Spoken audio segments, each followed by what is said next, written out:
With the release of Aquaman and the Lost Kingdom, the DCEU has now officially come to a close. It brought a grand total of 17 projects, and now that it's over, I wanted to take a closer look. My friends, it's time to rank the DCEU.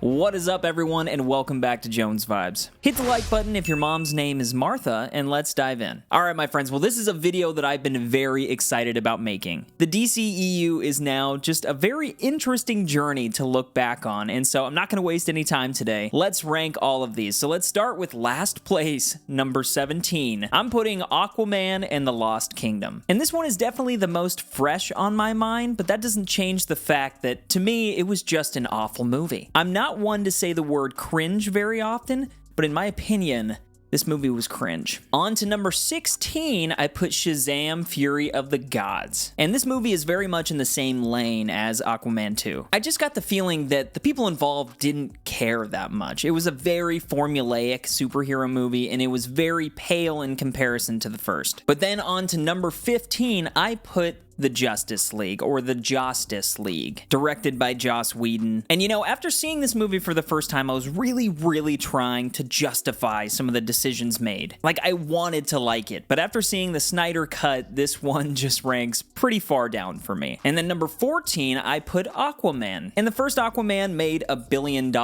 and a lot of people loved it. Unfortunately, I was not one of them. I pretty much only like this version of Arthur Curry when it's strictly under Zack Snyder's supervision. That sounds like a babysitter, but like truly, I only like Jason Momoa as Aquaman when he's in a Zack Snyder film. I feel like a younger, more vibrant Aquaman would have fit James Wan's vision better, but that's just me. Number 13, I'm putting Birds of Prey. And I only saw this movie the one time, but honestly, I thought it was okay. Harley Quinn is just an awesome character, so not a lot more to say there. But on to number 12, I put Wonder Woman 1984. And personally, I think that this movie gets way too much hate. Is it perfect?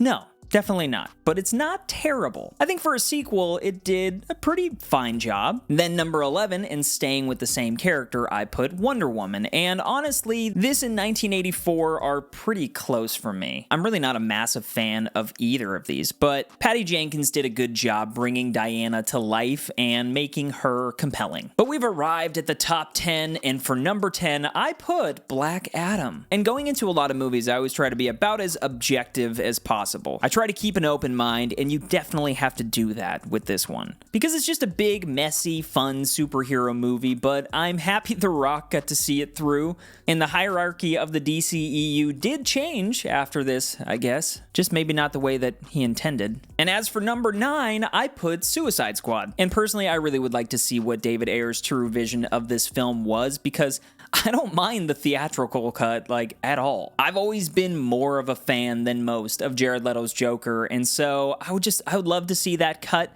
but as for this version, it's number 9. On to number 8, Shazam. And I think this movie succeeded in being just an all-around good movie. It's charming, it's funny, there's solid action, and a lot of heart. I sound like one of those people on the Food Network when they're describing food at like a restaurant. They're like, it's tangy, it's good, it's warm, it's yummy. But then on to number 7, I put the Suicide Squad. And leave it to James Gunn to come in and just make one of the best DCEU films. This movie's so good, and the film itself clearly showed enough to put the man in charge. So, on to number 6, and staying with James Gunn, I put Peacemaker, and I really didn't think anything of this show before it came out. I saw the trailers. I didn't really like the character so much in the Suicide Squad. Like, he wasn't at the top of my list after seeing that movie. Like, I liked John Cena. I just didn't know how they could make a show work around that character.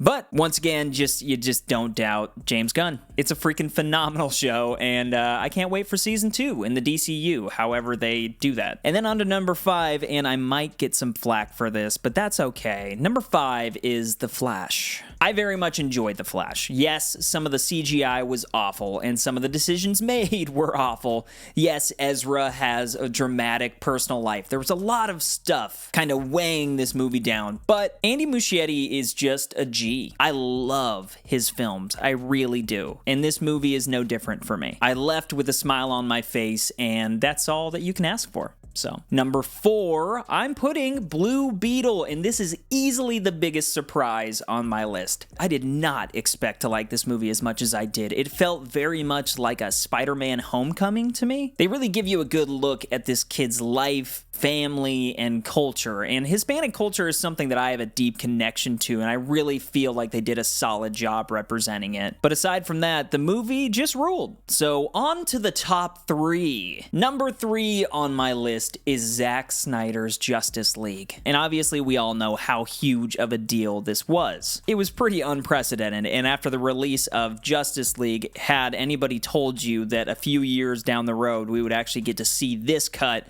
I don't think anybody would have believed you. But man, was it worth it. It added so much, specifically in tone, as well as just for the characters. Cyborg's journey alone completely changed this movie, and I'm just happy that we got this movie, and there is at least a solid Snyder trilogy to now watch. But man, we're already to number 2. My number 2 is Batman vs. Superman: Dawn of Justice Ultimate Edition. And look, if we're not talking about the Ultimate Edition, this movie is farther down the list, but that's what I'm talking about. With Zack Snyder, it's always about the director's cut, and it really adds to this movie. It does. It adds so much to this movie. I absolutely love BVS now, and there are so many corny things and questionable decisions, but Henry Cavill versus Batfleck, man, like you can't go wrong. And Zack Snyder's vision for Batman was awesome. I know that so many people out there wish that we could have gotten that Ben Affleck Batman movie, but you know, it is what it is. You gotta just move on.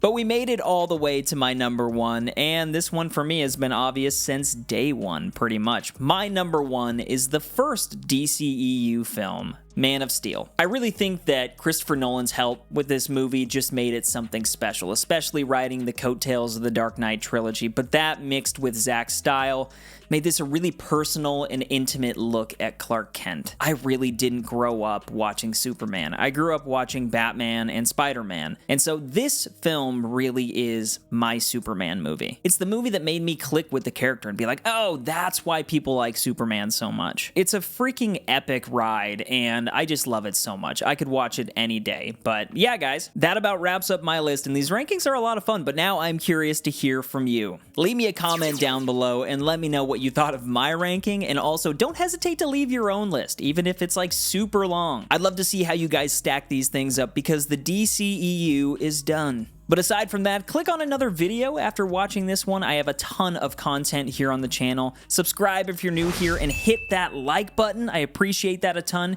You can follow me on X at Jones Vibes Only, and don't forget to keep up the good vibes, guys. But that's it for the DCEU, and now the fate of these characters rests in the hands of James Gunn. Please don't let us down.